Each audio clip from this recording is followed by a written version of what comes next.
கொஞ்சம் கொஞ்சமாக வந்து இப்போ சீதாவுடைய கல்யாண ட்ராக் வரப்போகுதுங்கிறது தெளிவாக தெரியுது. அந்த சீதாவுக்கு பார்த்துருக்குற அந்த சீதா லவ் பண்ண போகிற அந்த டிராஃபிக் கான்ஸ்டபிள் அருணுக்கும் முத்துவுக்கும் பகை அப்படியே முத்திக்கிட்டு போகுதுங்கிறதும் நமக்கு தெரியுது. ஸோ ஹோட்டலில் அவர் வந்து பரிதாபமாக அவங்க அம்மாவை வந்து விட்டுட்டு வந்து சாப்பிட வரும்பொழுது வந்து முத்து வெறுப்பேற்றுற மாதிரி குத்தி காமிக்கிற மாதிரி பேசினோன்னே சண்டையாகி கை கலப்பாயிடுது. அவர் சாப்பிடாமலே கிளம்பி போயிடுறாரு. அங்கேயும் வந்து எப்படியோ வந்து வெளில போகும்போது என்ன பண்ணுறாரு அப்படின்னா வந்து செல்வத்தோட கார் நம்பரை பார்த்து போய் அவருக்கு ஒரு குடைச்சலை கொடுக்க போகிறாருன்னு ஆகிடுது. இது நல்ல சத்யா என்ன பண்ணுறாரு அப்படின்னா வந்து மீனாவுக்கு ஒரு பயங்கரமான பெரிய ஆர்டர் ஒன்று பிடிச்சி கொடுத்து அவங்க ப்ரொஃபஸரோட ஆர்டர், அது ஒரு பெரிய ஆர்டர் அப்படின்னு வந்து பிளான் பண்ணி அந்த ஆர்டரை வந்து அவங்க கொடுத்த உடனே வந்து இப்போ இது வரைக்கும் அரைகுறையான டெக்கரேஷன் வேலை, வெளியில் கார் டெக்கரேஷன், போர்ட் டெக்கரேஷன் பண்ண மீனாவுக்கு முழு டெக்கரேஷன் கிடச்சிருக்கு. ஸோ இதனால் நல்ல பேர் நல்ல லாபம் வரும் வேறு முடிவு பண்ணிட்டாங்க.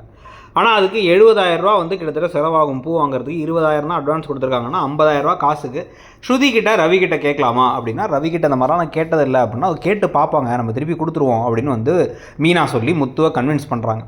ஸோ இதெல்லாம் ஒரு பக்கம் இருக்கும் பொழுதே இன்னொரு பக்கம் வந்து பார்த்திங்க அப்படின்னா வந்து இப்போ சீதா அந்த அவங்க அம்மாவுக்கு ஹெல்ப் பண்ணுறது, அருணுக்கு ஹெல்ப் பண்ணுறது ஒரு பக்கம்.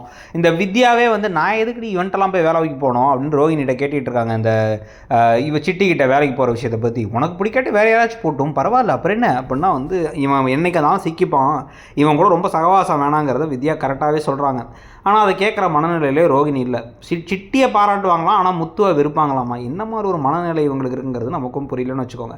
இதில் அடுத்து சிந்தாமணி வந்து குட்டையை கலக்கி இவங்களை இந்த பிஸ்னஸ் செய்ய விடாமல் பண்ணுறதுக்கான வேலைகள், விஜயா அவங்க சொல்கிறதெல்லாம் நம்புறது அப்படின்னு சொல்லிட்டு கிறுக்குத்தனமான சில விஷயங்களும் நடக்க போகுதுங்கிறத பற்றி உங்கள் கருத்து என்னங்கிறத சொல்லுங்கள். அப்படியே கீழே இருக்க ஷாப்பிங் பேக் ஐக்கானை கிளிக் பண்ணி இல்லை டிஸ்கிரிப்ஷனில் இருக்கக்கூடிய ப்ராடக்ட்ஸ் வந்து பார்த்திங்க அப்படின்னா வேலண்டைன்ஸ் டேக்காக மிந்த்ரா அண்ட் ஃப்ளிப்கார்ட்டில் சூப்பரான பல ஆஃபர்ஸ் போயிட்டுருக்கு.